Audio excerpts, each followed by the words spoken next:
अस्सलाम वालेकुम व्यूअर्स। आप ये सोच रहे होंगे कि आज बैकग्राउंड थोड़ा सा डिफरेंट कैसे लग रहा है और क्यों लग रहा है। तो उसकी बड़ी वजह ये है कि ईसा नकवी आए थे मेरे पास और उन्होंने एक वीडियो खड़े होके की और फिर उन्होंने मुझे भी ये सजेस्ट किया कि तो हर एक वीडियो जो है वो सोफ़ा पे बैठ के ऐसे नवाब की तरह नहीं किया करो, किसी वीडियो में खड़े भी हो जाया करो ताकि ये गांधी जी भी पीछे नज़र आ जाएं, फिर उस तरफ से मैल्कम एक्स भी नज़र आ जाएं, फिर हबीब, आजकल हबीब के वालिद मोहतरम जो है उनकी वफ़ात हुई, उसका भी अफसोस हुआ। लेकिन ये है कि हबीब की तस्वीर भी नज़र आनी चाहिए। तो आज का जो मैं रिव्यू करने जा रहा हूँ वो बड़ा एक इम्पोर्टेंट रिव्यू है जो कि प्रोग्राम हुआ 3 रोज़ पहले और उसमें मैंने कुछ कहा जो कि आज साबित हो गया। और उस दिन जब मैंने ये कहा तो वो बहुत ज़्यादा मुझसे मतलब उनको ये हुआ कि शायद ये क्यों कह रहा है, इस तरह की बात क्यों कर रहा है। तो मुझे बड़ा उन्होंने हूट आउट किया और जैसा कि आपको पता है कि फिर हंसना शुरू कर दिया फिर कि ये बेवकूफ़ है और इसको शायद कुछ पता नहीं, तो ये क्यों बात ये कर रहा है। तो आज वो बात साबित हो गई। सबसे पहले मैं आपको ये बताता चलूँ कि इस प्रोग्राम में गोरोबारिया थे, मेजर गोरोबारिया। मुझसे थोड़ी सी भूल हो गई प्रोग्राम के दौरान। क्या हुआ कि मैंने कहा कि सुचरिता आदरणीय कैप्टन मेजर, तो वो मैंने जान के किया। उसकी वजह ये है कि इन दिनों जो ब्रिगेडियर थापड़ साहब हैं उन्होंने भी और उनके कुछ कोलीग्स ने इतनी कोई स्वेर किस्म की इनके ख़िलाफ़ कैंपेन की कि अब सारे ये समझना शुरू हो गए हैं कि शायद ये कैप्टन ही थे, मेजर नहीं थे।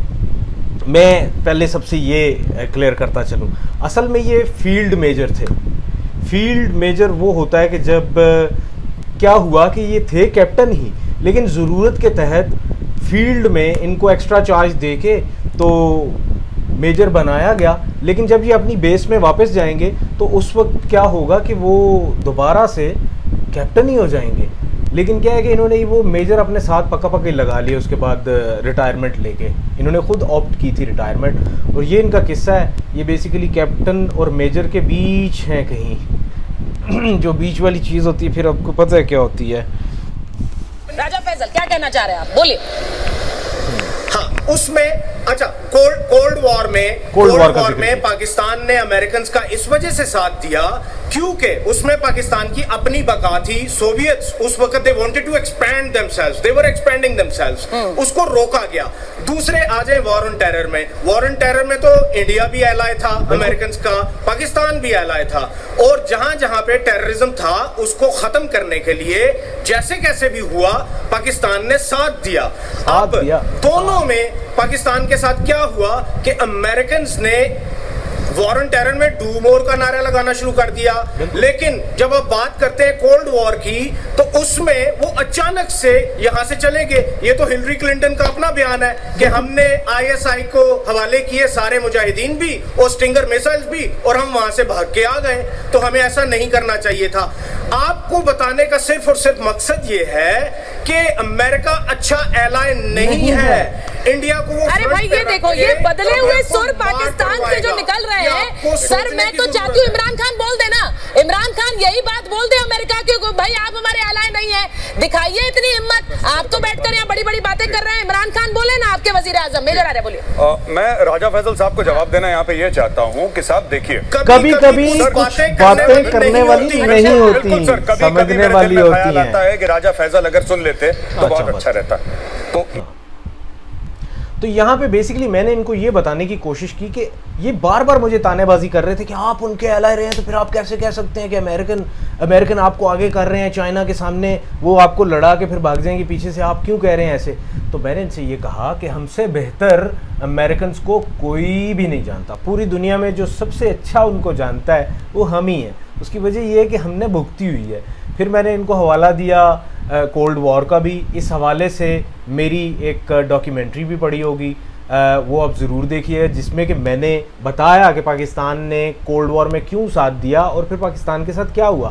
फिर हिलरी क्लिंटन की उसमें मैंने वो स्टेटमेंट भी सारी ऑडियो और साथ में पिक्चर के साथ लगाई हुई है, वो ज़रूर देखिएगा ताकि आपको पता चले। उसमें छोटे छोटे इंटरव्यूज़ भी हैं और वो मैंने उसको बड़े डिटेल में बयान किया था कि ये हालात थे उस वक्त। तो this was on my finger tips.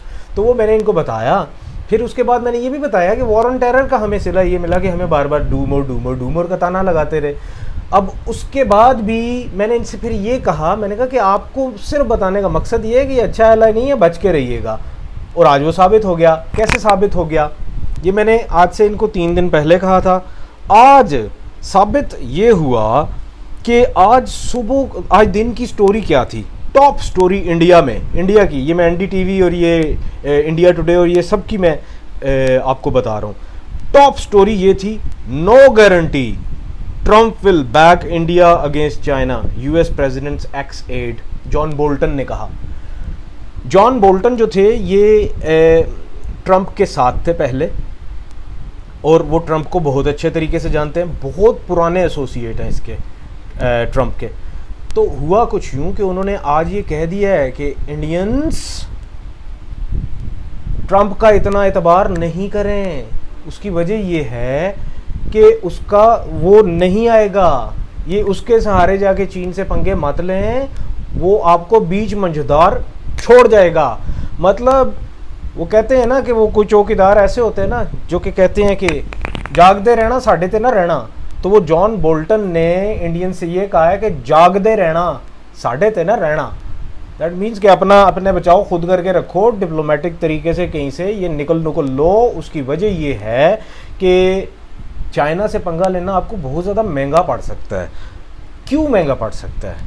उसकी वजह ये है कि चाइना जो है उसकी जो डिफेंस प्रोडक्शन है वो डोमेस्टिक डिफेंस प्रोडक्शन है, वो डोमेस्टिकली सारी चीज़ें क्रिएट करता है।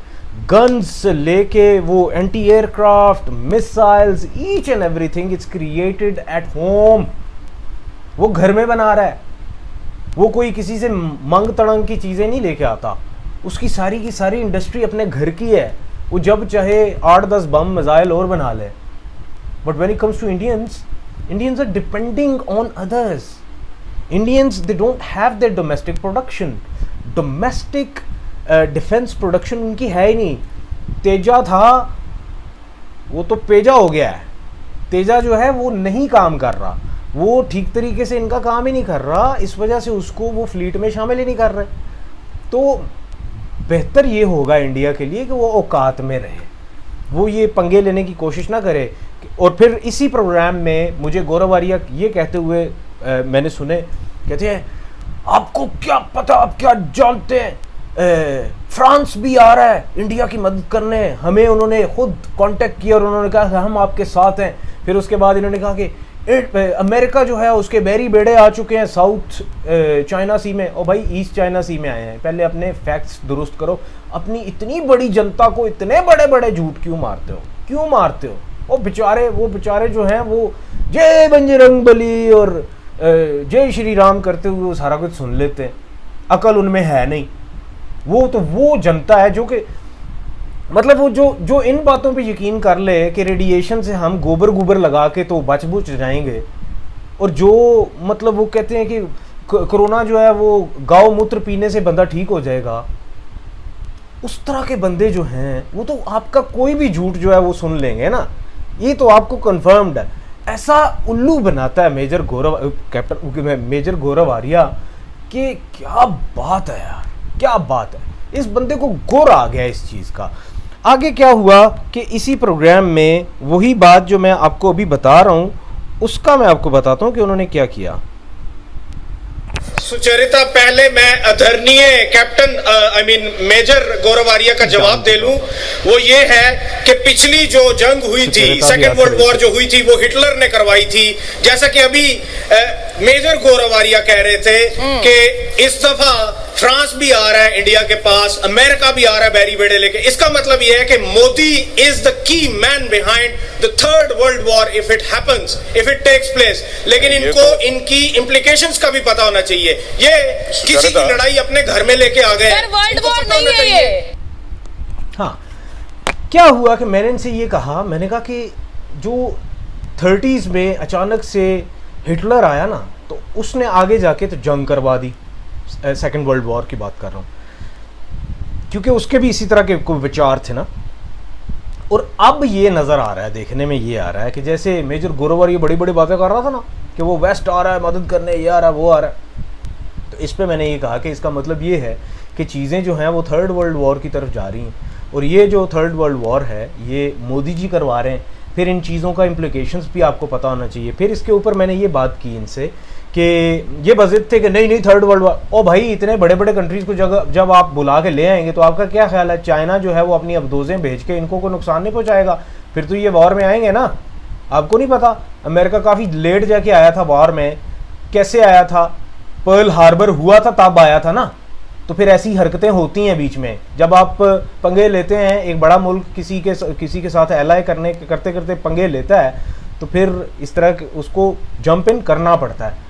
कोई एक और छोटा सा पर्ल हार्बर होगा, फिर सारा कुछ वही थर्ड वर्ल्ड वॉर होगी। फिर मैंने यहाँ पे बड़े एक तरीके से मैंने इनसे कहा, मैंने कहा कि सुचरिता, वो फिर मुझे कहती हैं कि आप क्यों परेशान हो रहे हैं? मैंने कहा मैं क्यों परेशान ना हूँ। मैंने कहा कि मैं अपनी आने वाली जनरेशन्स के लिए भी और आपकी आने वाली जनरेशन्स के लिए भी परेशान हूँ। यहाँ पे मसला ये हुआ कि मैंने ये कहा कि आपकी आने वाली नस्लें और मेरी आने वाली नस्लें दोनों को इफ़ेक्ट होगा, असर दोनों पे पड़ेगा। मेरा ये कहना ही था। इनका मकलों को, छोटे छोटे दिमाग वालों को पता नहीं क्या समझ में आई, इन्होंने कहना आप नस्ल पे मत जाइए।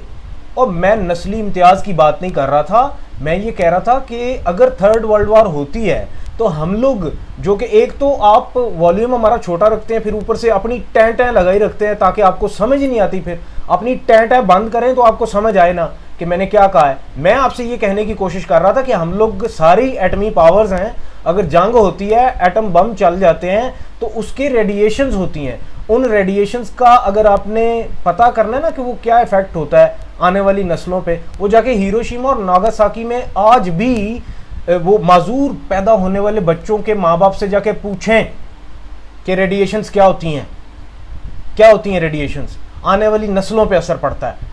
इसीलिए मैंने आपसे प्रोग्राम में ये कहा था कि आने वाली नस्लों पे, आपकी आने वाली नस्ल पे भी और मेरी आने वाली नस्ल पे भी फ़र्क पड़ेगा। लेकिन यहाँ पे एकदम से जंप इन कर आई, पता नहीं कहाँ से नाजल हो गई, ना उसने आओ देखा ना ताओ देखा। मैं बात कर रहा हूँ उसकी जिसको कि मैं जवाब ही नहीं देता, निगत अब्बास जो है वो आपको जैसा कि पता है कि वो उसकी पुरानी आदत है, वो उसको किसी ने कह के भेजा हुआ है कि इस बंदे के ऊपर बात ज़रूर करना क्योंकि इसको काउंटर करो। खुसूसन जब से मैंने उसे ये कहा ना कि निगत आपका हम जवाब ही नहीं देंगे, आप अपनी नौकरी करें, पैसे लें, घर जाएं, आपको खुली छूट है। तो क्या हुआ कि वो वैसे भी वो कायद-ए-आज़म ने, बाबा कायद-ए-आज़म ने ये कहा था कि जो लोग पाकिस्तान के ख़िलाफ़ बात कर रहे हैं ना, वो मुसलमान इंडिया में जो कि पाकिस्तान के ख़िलाफ़ बात कर रहे हैं, उनको एक चीज़ जहन में रखनी चाहिए कि वो पूरी ज़िंदगी उनको ना वफ़ादारी ही साबित करने में गुजर जाया करेगी।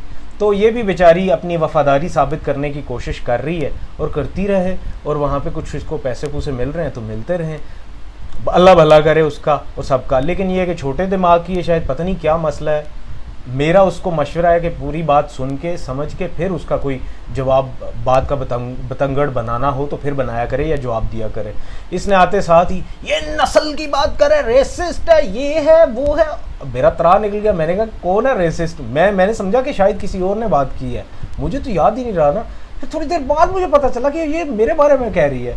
फिर उसने कहा कि जवाब दें, तो मैंने कहा कि निगत से कहिए अगर इसकी बात ख़त्म हो गई है। तो कहती है हाँ ख़त्म हो गई, जवाब दें। मैंने कहा अच्छा ठीक है, प्रोग्राम को आगे बढ़ाए। वही कि मैंने जवाब तो देने ही नहीं है, ऐसी बेवकूफ़ चीज़ों का मैं क्या जवाब दूँ। अगर निगत ये वीडियो सुन रही है तो उसे ये कहिए कि मैं तुमसे माफ़ी एक्सपेक्ट नहीं करता, लेकिन ये है कि मैं ये एक्सपेक्ट करता हूँ कि नेक्स्ट टाइम जब तुम कोई बात हो रही हो तो उसको जब तक पूरी समझ ना हो उसके बारे में ना जिक्र किया करो। और ये I am not a racist, I am just being extra cautious about people of subcontinent, both of the countries. तो ये आज की कहानी थी। मैंने कहा कि मैं आपको ये रिव्यू करता चलूँ और साथ में आपको बैक व्यू दिखाऊँ। सारे कहते हैं कि मैं शायद इंडिया के नेरे ही ख़िलाफ़ हूँ। मैं इंडिया के लोगों के इतना ख़िलाफ़ नहीं हूँ, गालियाँ चलियाँ मुझे देते हैं हर तरफ, लेकिन ये कि वहाँ पे जो, ना ही मैं हिंदू के ख़िलाफ़ हूँ, मैं हिंदुत्व के ख़िलाफ़ हूँ, सोच के ख़िलाफ़ हूँ जो कि डिवाइड करती है, जो कि मुसलमानों के ख़िलाफ़ नफ़रत फैलाती है। और देख लें पीछे गांधी जी लगे हुए हैं, साथ में ये है कि कायद-ए-आज़म के साथ भी जो खड़े हैं वो गांधी जी हैं। और मैंने तस्वीर भी वो लगाई चुन के, सबसे बड़ी तस्वीर वो जिसमें कि वो दोनों इकट्ठे खड़े थे। तो ये बताने का मकसद ये था कि logically when logic is strong then people do stand together, लेकिन अगर लॉजिक ही नहीं है तो then we will never stand together. Logic पैदा करें अपने अंदर, और साथ में ये है कि लॉजिकली बात किया करें, और प्रोग्राम लाइक करें, कमेंट कर दिया करें नीचे, ताकि मुझे पता चले कि कहाँ कहाँ पे कोई ऐसी चीज़ मैंने कही कि जिसमें कि जो कि मैं आइंदा ना किया करूं। तो कोई ऐसी चीज़ जो कि आपको पसंद ना आया करे वो नीचे लिख दिया करें, और गाली गुली देने वाले गाली गुली दे के चले जाया करें, मैं जवाब नहीं देता। गाली थोड़ी सी पहली लाइन में को 2-3 लफ्ज़ पढ़ने से मुझे लग जाता है कि अंदर गाली होगी, तो मैं पढ़ते ही नहीं हूँ। तो अपना सब ख्याल रखिएगा, बहुत बहुत शुक्रिया।